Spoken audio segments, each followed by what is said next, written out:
Hello दोस्तों, आज की कहानी हमको जगजीवन प्रसाद जी ने भेजी है। तो आइए सुनते हैं उनकी कहानी उनके लफ्ज से।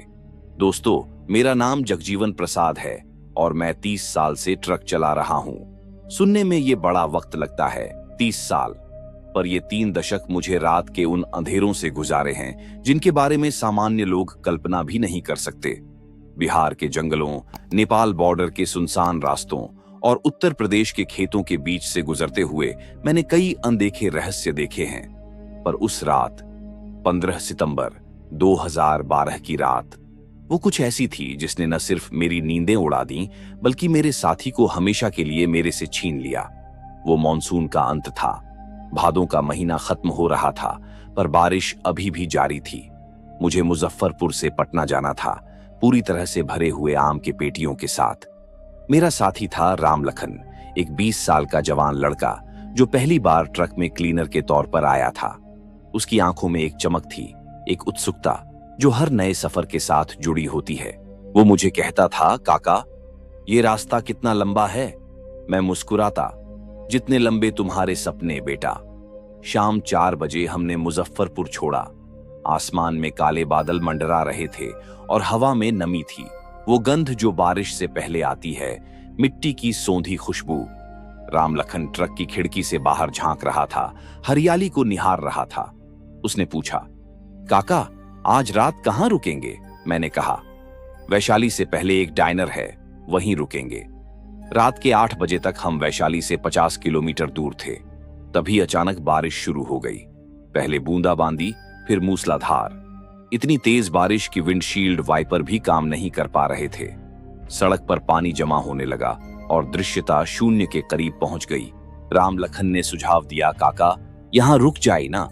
मैंने कहा, इस जंगल में रुकना ठीक नहीं।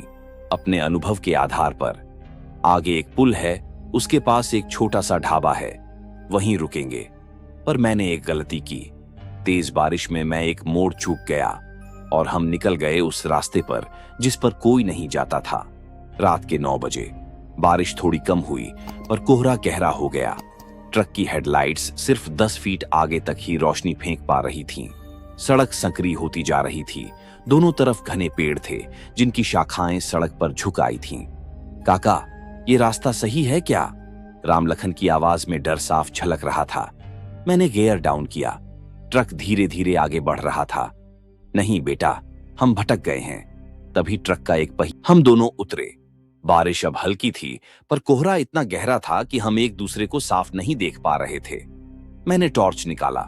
रोशनी में दिखा कि ट्रक का पिछला दायां पहिया एक गहरे गड्ढे में फंसा हुआ है जो पानी से भरा हुआ था। रामलखन ने पूछा, काका, यहां कोई है? और उसने इधर उधर देखा। तभी हमने एक आवाज सुनी, एक औरत के हंसने की आवाज, साफ, ऊंची, मधुर, पर उसमें एक अजीब सी खनखनाहट थी, जैसे कोई कांच के टुकड़े हिला रहा हो। टीबी है चाय? मैंने चिल्लाकर पूछा। कौन है वहां? हंसी बंद हो गई।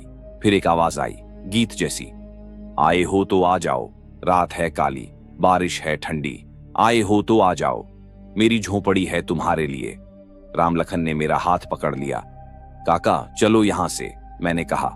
ट्रक तो फंसा है, ट्रक छोड़ दो, चलो यहां से। उसकी आवाज में आतंक था। मैंने टॉर्च की रोशनी उस दिशा में फेरी जहां से आवाज आ रही थी। कोहरे में एक आकृति दिखी, एक औरत की आकृति, सफेद कपड़े में, पर वो 10 फीट लंबी लग रही थी, बहुत पतली, बहुत लंबी। मैं चिल्लाया, भागो! हम दोनों भागे। पीछे मुड़कर देखा तो वो आकृति अब और करीब थी और हम साफ देख सकते थे वो औरत नहीं थी। उसके पैर उल्टे थे, एड़ियां आगे, पंजे पीछे। रामलखन चिल्लाया, चुड़ैल! हम और तेज भागे। जंगल के बीच एक छोटा सा मंदिर दिखा। बिना सोचे हम उसमें घुस गए। मंदिर छोटा सा था, शायद कोई पुराना शिव मंदिर।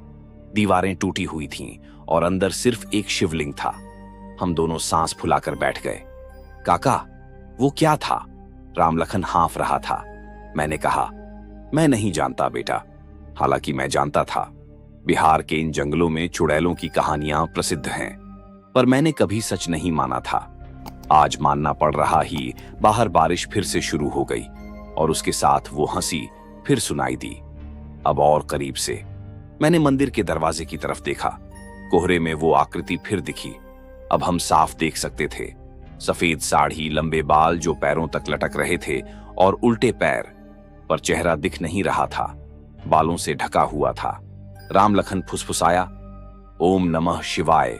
तभी वो आकृति दरवाजे के पास आ गई और उसने बोला, आवाज इतनी मीठी कि दिल खिंच जाए। अंदर आ जाओ ना, बारिश में भीग रहे हो, मेरे पास आ जाओ, गर्म चाय पिलाऊंगी। राम लखन मेरी तरफ देखने लगा। उसकी आंखों में एक अजीब सी चमक आ गई थी। काका, वो चाय पिलाएगी। नहीं राम लखन, मैंने उसका हाथ पकड़ा। वो चुड़ैल है, उसकी बात मत सुनो। पर राम लखन मेरा हाथ छुड़ाकर उठ खड़ा हुआ। पर मुझे प्यास लगी है काका, और वो इतनी अच्छी लग रही है। तभी मैं चिल्लाया, वो तुम्हें मार डालेगी। पर राम लखन ने सुना नहीं। वो दरवाजे की तरफ बढ़ने लगा। मैंने उसका हाथ फिर पकड़ा। उसने जोर से झटका दिया। मैं गिर पड़ा और राम लखन बाहर निकल गया। मैं उठा और दरवाजे तक गया। बाहर देखा तो राम लखन उस आकृति के साथ खड़ा था। और वो आकृति, अब उसने अपने बाल हटा दिए थे। चेहरा सुंदर था, बहुत सुंदर, पर आंखें पूरी तरह काले थीं। कोई सफेद हिस्सा नहीं, सिर्फ काले चमकदार गोले। उसने राम लखन का हाथ पकड़ा और फिर वो दोनों कोहरे में गायब हो गए। मैं चिल्लाया, राम लखन। कोई जवाब नहीं। मैं मंदिर से बाहर निकला। टॉर्च की रोशनी में मैंने इधर उधर देखा। कोई नहीं था, सिर्फ बारिश और कोहरा। मैं चिल्लाता रहा, राम लखन, राम लखन। तभी दूर से एक चीख सुनाई दी। राम लखन की चीख, डर से भरी हुई, दर्द से भरी हुई। मैं उस दिशा में दौड़ा। जंगल के बीच एक छोटी सी झोंपड़ी दिखी। उसे रोशनी आ रही थी और वहां से वही गीत सुनाई दे रहा था, आ गए हो तो सो जाओ, रात है काली, मैं हूं तुम्हारी, आ गए हो तो सो जाओ, सुबह तक सपने दिखाऊंगी। मैंने झोंपड़ी का दरवाजा धक्का दिया। अंदर का नजारा मैं आज तक नहीं भूला हूं। झोंपड़ी के बीच में राम लखन बैठा था। उसके चारों ओर मोमबत्तियां जल रही थीं और उसके सामने वो औरत बैठी थी। अब उसका रूप बदल गया था। अब वो सुंदर नहीं थी। उसकी आंखें लाल थीं, जीभ लंबी और काली थीं और उसके हाथों के नाखून इतने लंबे थे कि वो फर्श को छू रहे थे। मैं चिल्लाया, छोड़ दो उसे। औरत ने मेरी तरफ देखा और मुस्कुराई। उसके दांत नुकीले थे, जानवरों के दांतों जैसे। तुम भी आ गए। उसकी आवाज अब मधुर नहीं थी, अब कर्कश थी, जैसे कांच के टुकड़े घिसे जा रहे हों। अच्छा हुआ, एक के बदले दो। मैं आगे बढ़ा। उसे जाने दो। उसने अपना हाथ उठाया और मैं एक अदृश्य शक्ति से उड़कर दीवार से जा टकराया। तुम कुछ नहीं कर सकते, उसने कहा। ये जंगल मेरा है, ये रात मेरी है, और अब ये लड़का भी मेरा है। राम लखन ने मेरी तरफ देखा। उसकी आंखों में आंसू थे। काका, माफ करना, मैंने तुम्हारी बात नहीं मानी, औरत ने कहा। चुप रह। और उसने राम लखन के मुंह पर हाथ रख दिया। राम लखन चुप हो गया, पर उसकी आंखें अभी भी बोल रही थीं, मुझे बचाओ। मैंने फिर उठने की कोशिश की, पर मेरा शरीर जवाब नहीं दे रहा था, जैसे कोई मुझे जमीन से चिपका रहा हो। औरत ने राम लखन के चारों ओर एक चक्कर लगाया। तुम जवान हो, तुम में जान है, ये सब मुझे चाहिए। उसने राम लखन के बालों में अपना हाथ फेरा। मैं 100 साल से यहां हूं, 100 साल से अकेली, पर आज मैं अकेली नहीं रहूंगी। तुम मेरे साथ रहोगे, हमेशा के लिए। मैं जोर लगाकर बोला, नहीं, उसे जाने दो। तुम क्यों परेशान हो रहे हो? औरत ने मेरी तरफ देखा। तुम भी रह सकते हो, तुम दोनों रह सकते हो, मेरे बच्चे बन सकते हो। उसने अपनी साड़ी का पल्लू उठाया और मैंने देखा, उसके पैर सिर्फ उल्टे नहीं थे, वो बकरी के पैरों जैसे थे, विभाजित खुरों वाले। मैं फुसफुसाया, तुम असली हो, उसने कहा गर्व से। हाँ, मैं असली हूं और मैं भूखी हूं, बहुत भूखी। उसने राम लखन के पास झुककर उसके कान के पास कुछ फुसफुसाया। राम लखन की आंखें चौंधी आ गईं। उसने सिर हिलाया। मैंने पूछा, क्या कहा तुमने उसे? औरत ने कहा, मैंने उसे वादा किया है, अगर वो मेरे साथ चलेगा तो मैं उसे अमर कर दूंगी। वो कभी नहीं मरेगा, वो हमेशा जवान रहेगा। मैं चिल्लाया, झूठ, तुम झूठ बोल रही हो। औरत ने कहा, सच्चाई क्या है और झूठ क्या है ये मैं तय करती हूं। और उसकी आंखें चमक उठीं। उसने राम लखन का हाथ पकड़ा और दोनों झोपड़ी के पिछले दरवाजे से बाहर निकल गए। मैं जोर लगाकर उठा। मेरे शरीर पर से दबाव हट गया था। मैं उनके पीछे दौड़ा। बाहर जंगल था और बारिश में मैंने देखा कि वो औरत राम लखन को एक पेड़ की तरफ ले जा रही है, एक पुराने बरगद के पेड़ की तरफ जिसकी जड़ें जमीन से बाहर निकली हुई थीं, जैसे कोई विशालकाय अजगर बैठा हो। मैं चिल्लाया, रुक जाओ, पर वो नहीं रुके। औरत ने पेड़ की एक जड़ को छुआ और वो जड़ खुल गई, जैसे कोई दरवाजा खुल गया हो। अंदर अंधेरा था, गहरा अंधेरा। औरत ने राम लखन से कहा, अंदर आ जाओ। राम लखन ने पीछे मुड़कर देखा। आखिरी बार उसकी आंखों में डर था, पर साथ ही एक अजीब सी शांति भी थी, जैसे वो जानता हो कि अब कोई रास्ता नहीं है। और फिर वो अंदर चला गया। औरत ने मेरी तरफ देखा, मुस्कुराई और उसके बाद अंदर चली गई। जड़ बंद हो गई। मैं पेड़ के पास गया, जड़ को खोलने की कोशिश की, पर वो साधारण जड़ नहीं थी, वो पत्थर जैसी कठोर थी। मैंने लात मारी, मुक्का मारा, पर कुछ नहीं हुआ। मैं चिल्लाता रहा, राम लखन, बाहर आ जाओ। कोई जवाब नहीं। मैंने टॉर्च की रोशनी में पेड़ को देखा। ये कोई साधारण पेड़ नहीं था। इसकी छाल पर अजीब निशान थे और इसकी शाखाओं से कपड़े के टुकड़े लटक रहे थे, पुराने फटे हुए कपड़े, शायद पहले शिकारों के। मैं समझ गया, ये चुड़ैल का घर था, ये पेड़ उसका घर था। मैंने फैसला किया कि मैं मदद लेने जाऊंगा, ट्रक तक वापस जाऊंगा और शहर जाकर पुलिस लाऊंगा। पर जंगल से निकलना आसान नहीं था। मैं भटकता रहा, घंटों भटकता रहा। हर तरफ पेड़ ही पेड़ थे और हर पेड़ उसी बरगद के पेड़ जैसा लग रहा था। तभी मैंने फिर वो हंसी सुनी। अब हर तरफ से मैंने दौड़ना शुरू किया, कहीं से भी, बस भागना था। और आखिरकार मुझे सड़क दिख गई। मेरा ट्रक वहीं खड़ा था। मैं ट्रक में चढ़ा, इंजन स्टार्ट किया, पर ट्रक हिला भी नहीं। पहिया अभी भी गड्ढे में फंसा हुआ था। मैंने रेडियो चालू किया, सिग्नल नहीं था। फोन चेक किया, नेटवर्क नहीं। मैं फंस गया था, पूरी तरह फंस गया था। रात बीतती गई। मैं ट्रक में बैठा रहा, हर आवाज पर चौंकता रहा, हर छाया पर डरता रहा। तभी मुझे खिड़की पर एक खटखटाहट सुनाई दी।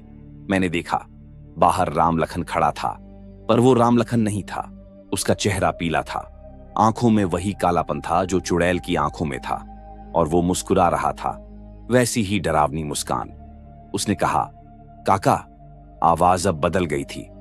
अंदर आ जाओ ना, मैं तुम्हें दिखाऊं कितना सुंदर है वो जगह। मैंने पूछा, राम लखन, तुम हो क्या? मैं अब बेहतर हूं काका। अब मैं कभी नहीं मरूंगा। अब मैं हमेशा जवान रहूंगा।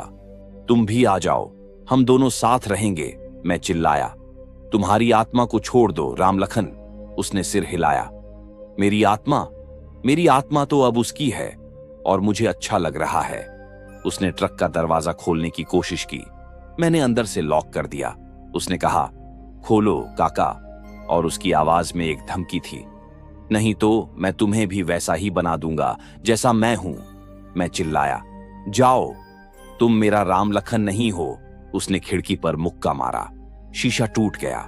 उसने अपना हाथ अंदर बढ़ाया। वो हाथ अब पतला था, नाखून लंबे थे।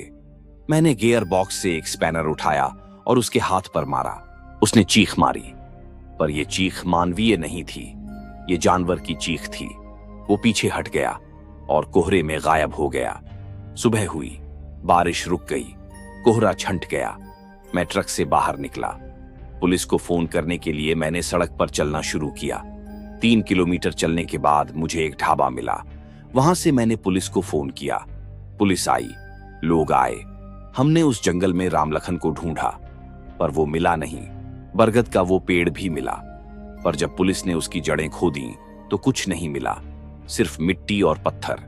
पुलिस ने कहा, शायद राम लखन भटक गया होगा, शायद जंगली जानवरों का शिकार हो गया होगा। पर मैं जानता था कि क्या हुआ था। 1 हफ्ते बाद मैं फिर उस जंगल में गया। एक साधु को लेकर गया, एक तांत्रिक को लेकर गया। तांत्रिक ने पेड़ को देखा और कहा, यहां एक शक्तिशाली चुड़ैल रहती है, पर अब वो यहां नहीं है, वो कहीं और चली गई है, शायद अपने नए शिकार के साथ। मैंने पूछा, क्या मेरा राम लखन जीवित है? तांत्रिक ने मेरी हथेली देखी और कहा, नहीं, वो जीवित नहीं है, पर वो मरा भी नहीं है, वो बीच में है, एक ऐसी अवस्था में जिसे न जीवन कह सकते हैं न मृत्यु। क्या उसे बचाया जा सकता है? तांत्रिक ने सिर हिलाया। नहीं, एक बार जो चुड़ैल का शिकार हो जाता है वो कभी वापस नहीं आता, वो हमेशा के लिए उसका हो जाता है। मैं निराश लौट आया। ये बात को 10 साल हो गए हैं, पर मैं राम लखन को नहीं भूला हूं। हर बारिश की रात जब मैं ट्रक चला रहा होता हूं, मुझे उसकी याद आती है। और कभी कभी सुनसान रास्तों पर मुझे लगता है कि मैं उसे देखता हूं, सड़क के किनारे खड़ा, उन्हीं काली आंखों से मुझे देखता हुआ। कभी मैंने सुना है कि बिहार के जंगलों में एक चुड़ैल घूमती है और उसके साथ एक युवक रहता है। लोग कहते हैं कि वो युवक अभी भी 20 साल का ही लगता है, उस पर उम्र का असर नहीं हुआ है। मैं जानता हूं कि वो राम लखन है। मैंने कई बार उसे खोजने की कोशिश की है, पर हर बार निराश लौटा हूं। शायद वो नहीं चाहता कि मैं उसे ढूंढूं, शायद वो अब उसी दुनिया का हिस्सा है। पर मैं एक वादा करता हूं, जब तक मैं जीवित हूं मैं उसे नहीं भूलूंगा। और मैं हर नए ट्रक ड्राइवर को चेतावनी दूंगा, बिहार के जंगलों से सावधान रहना, खासकर बारिश की रातों में। क्योंकि कुछ रास्ते ऐसे होते हैं जिन पर नहीं जाना चाहिए, और कुछ आवाजें ऐसी होती हैं जिन्हें नहीं सुनना चाहिए, और कुछ रातें ऐसी होती हैं जो कभी खत्म नहीं होती, जो हमेशा के लिए तुम्हारे साथ रह जाती हैं। जैसे वो रात 15 सितंबर 2012 की रात, जिसने मेरे राम लखन को हमेशा के लिए मुझसे छीन लिया। तो दोस्तों, आज की कहानी को यहीं समाप्त करते हैं। तब तक के लिए अपना ध्यान रखें और अनजान सुनसान जगहों से दूर रहें, क्योंकि हर रास्ता सुरक्षित नहीं होता।